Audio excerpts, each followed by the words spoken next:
Análisis de productos agrícolas, tema 4. Cromatografía de gases y HPLC.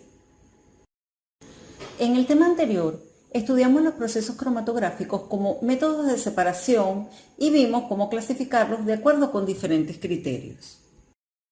Además, definimos fase móvil como aquella por donde fluyen los componentes que se desean separar y fase estacionaria como aquella responsable de retener o retardar el movimiento de dichos componentes. Igualmente, definimos la cromatografía de reparto como aquella donde los solutos de la fase móvil son retenidos selectivamente en la fase estacionaria debido a su solubilidad, distribuyéndose en ambas fases en función de su afinidad por una o por otra. En la cromatografía de reparto, las fases móviles pueden estar en estado líquido o gaseoso, por lo que tenemos diferentes metodologías de separación. Cuando la fase móvil está en estado líquido, tenemos las cromatografías líquido-líquido y líquido-sólido. Igualmente, en las cromatografías de intercambio iónico y exclusión molecular, la fase móvil es un líquido. Cuando la fase móvil está en estado gaseoso, tenemos las cromatografías gas líquido y gas sólido. En ambos casos, el gas actúa arrastrando a los solutos a través de la fase estacionaria, que puede ser sólido o líquido. En la cromatografía de gases, la fase estacionaria se encuentra dentro de una columna específica para el análisis que se va a realizar y luego la muestra es vaporizada para ser arrastrada por la fase móvil, siendo retenida de forma selectiva debido a su interacción con la fase estacionaria. La cromatografía de gases puede tener como objetivos separar los diferentes componentes de una muestra, identificar cualitativamente los componentes separados y cuantificar la concentración de los mismos. Para ello, la muestra se introduce en la fase móvil y es transportada a lo largo de una columna donde la fase estacionaria se encuentra distribuida. Una vez que la muestra es incorporada al sistema, sus componentes experimentan interacciones repetidas entre la fase móvil y la fase estacionaria. Y si ambas fases se han escogido de forma adecuada, los componentes de la muestra se separarán gradualmente en bandas en la fase móvil, tal como se muestra en la figura, donde cada color representa a un componente de la mezcla. La fase móvil arrastrará a cada componente a velocidades diferentes, debido a la interacción que se presente con la fase estacionaria. Mientras más interacción, más tiempo tardará el componente en llegar al final de la columna. Podemos observar que, si tenemos una muestra con componentes A y B, para un tiempo inicial t sub 0, la muestra se encuentra en forma original y es incorporada al sistema para que sea arrastrada por la fase móvil. Al tiempo t1, comienza la separación de los componentes en bandas y el movimiento hacia el final de la columna. A medida que pasa el tiempo, el ancho de las bandas aumenta, ya que el eluyente habrá logrado arrastrar mayor cantidad de soluto. Lo expuesto hasta ahora nos ayuda a ver que la cromatografía de gases es una metodología que, dada la amplia gama de selección de materiales, tanto para la fase móvil como para la estacionaria, permite separar moléculas que difieren muy poco en sus propiedades físicas y químicas. Como mencionamos anteriormente, la cromatografía de gases puede ser gas sólido o gas líquido. En la primera, la fase estacionaria es sólida y la retención de los analitos se produce por adsorción. El uso de esta técnica es limitado principalmente a la separación de especies gaseosas de bajo peso molecular. Por otra parte, en la cromatografía gas líquido, la fase estacionaria es un líquido sobre un soporte sólido inerte. Esta técnica es la más usada y es a la que se le hace referencia de forma común con el término cromatografía de gases. Tenemos entonces como fase estacionaria el soporte sólido y el líquido contenido en él, y como fase móvil el gas de arrastre o gas portador. El soporte debe ser de elevada superficie por unidad de volumen para mayor contacto con la fase líquida, de estabilidad térmica, ya que las condiciones de ensayo requieren el uso de temperaturas, debe tener dureza mecánica suficiente, presentar inactividad química o de adsorción y ofrecer baja resistencia al paso de un gas. Los materiales más comúnmente usados como soporte son la tierra de diatomeas, el teflón y la lúmina. En la cromatografía tenemos tres términos importantes que nos ayudarán a identificar y cuantificar los componentes en estudio, que son el tiempo de retención, el cual se define como el tiempo que transcurre desde que se inyecta la muestra hasta que alcance el detector y sale el pico correspondiente a un componente particular. El volumen de retención, que se refiere al volumen de fase móvil necesario para transportar la banda de un componente desde el punto de inyección a través de la columna hasta el detector. Y el factor de reparto, que es la relación entre el tiempo que el componente está en la fase estacionaria y el tiempo que está en la fase móvil. En la figura podemos apreciar un esquema genérico de un proceso cromatográfico, donde se identifican sus diferentes componentes, los cuales describiremos a continuación y que son la fuente de gas, el regulador de flujo, el sistema de inyección, la columna, el horno, el detector y el registrador.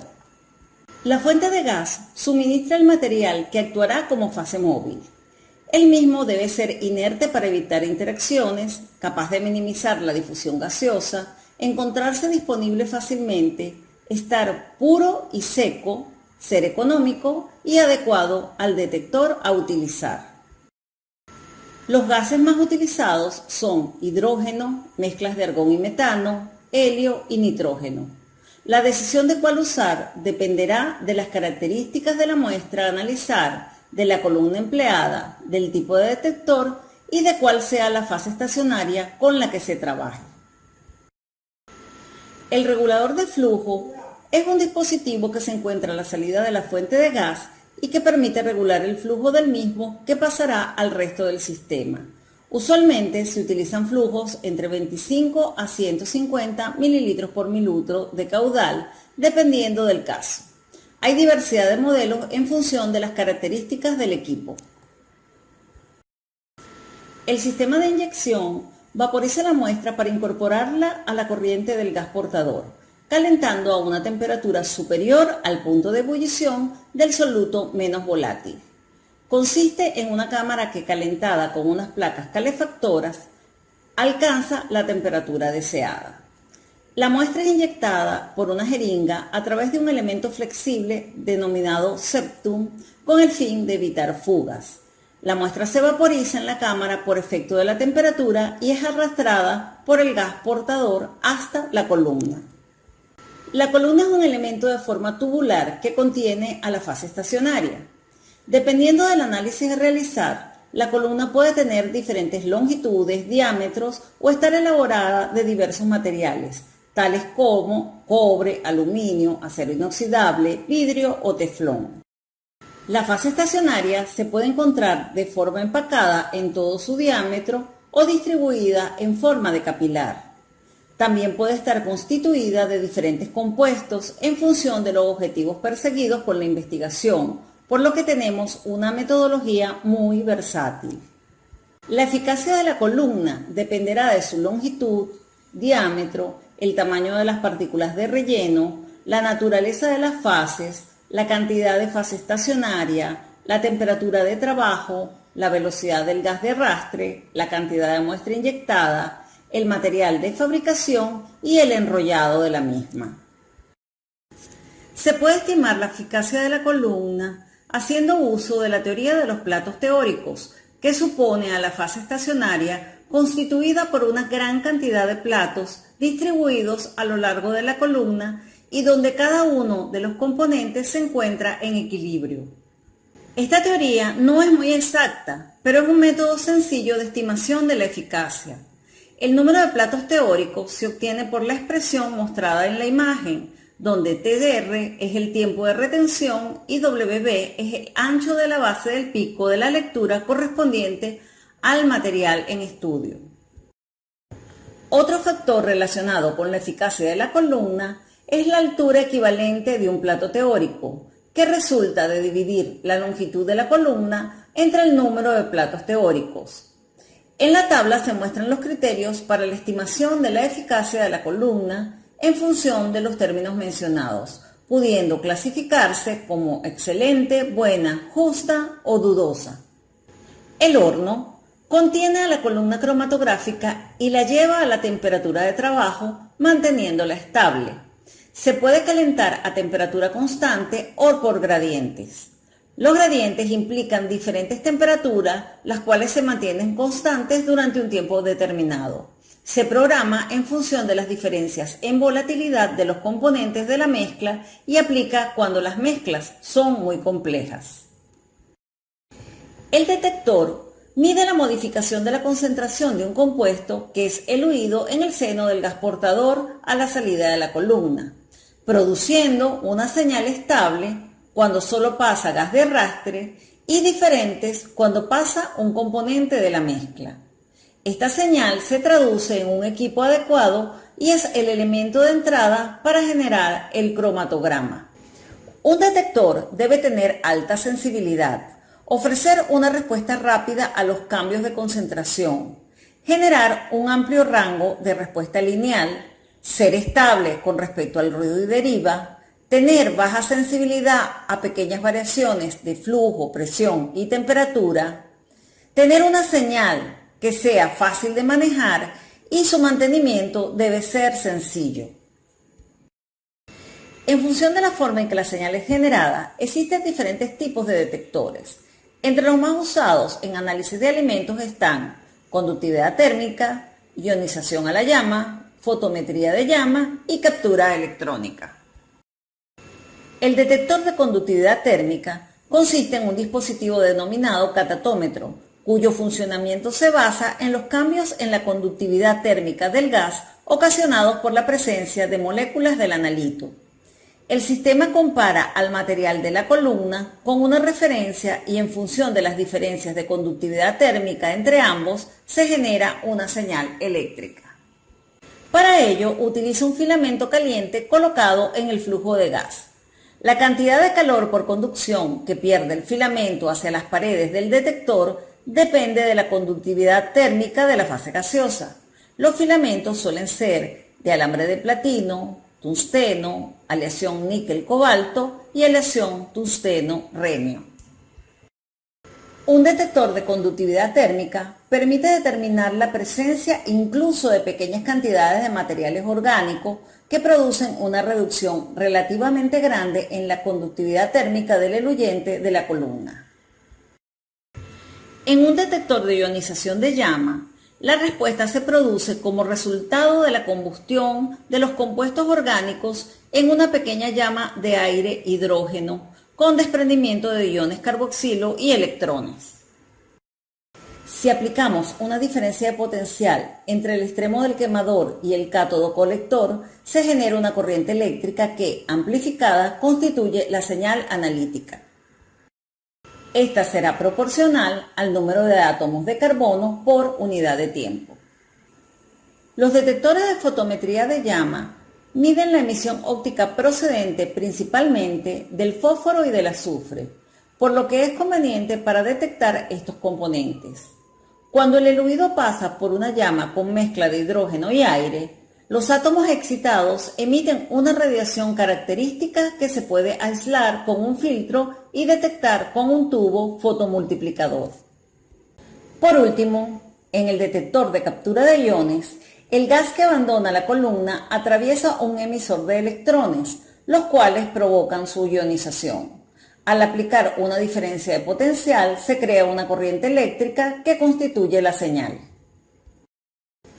Además de los detectores, para la identificación de los componentes, existen instrumentos híbridos que combinan la cromatografía de gases con otras técnicas, como puede ser un espectrómetro de masas o un espectrofotómetro UV. El registrador es el dispositivo que proporcionará la información final para el análisis. Permite el cálculo integral del área de los picos producidos por los distintos componentes de la muestra, comparándolos contra un estándar.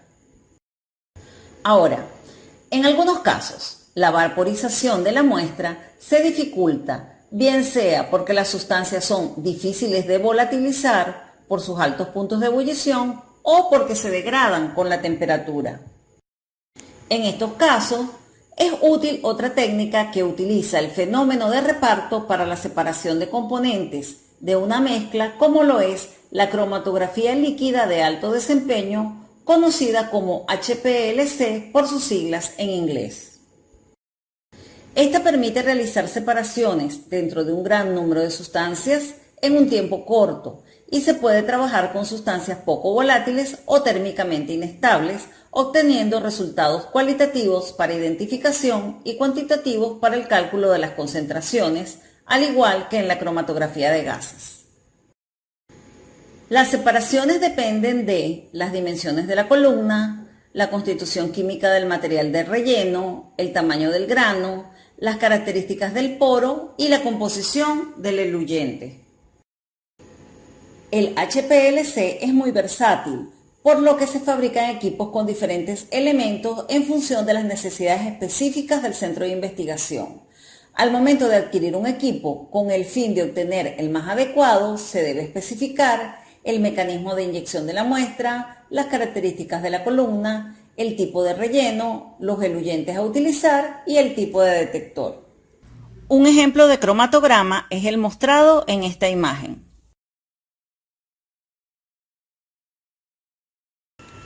En la figura podemos ver un resumen de los contenidos del tema.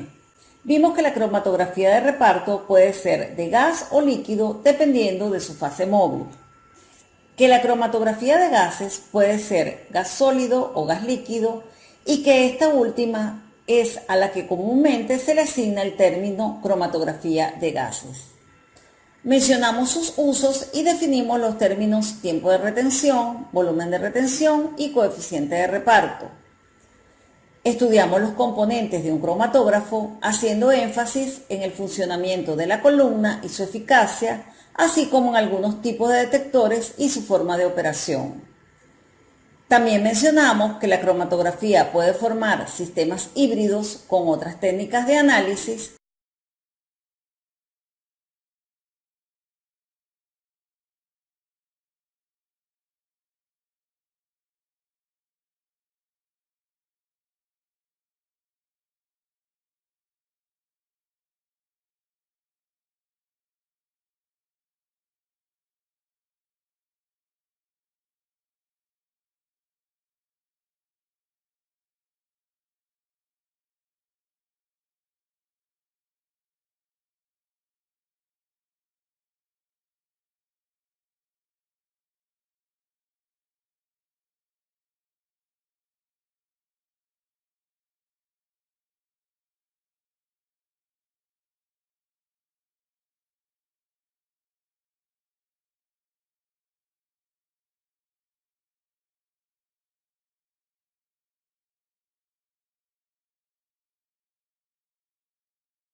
Y finalmente, dentro de la cromatografía líquida mencionamos el HPLC y las especificaciones para los equipos.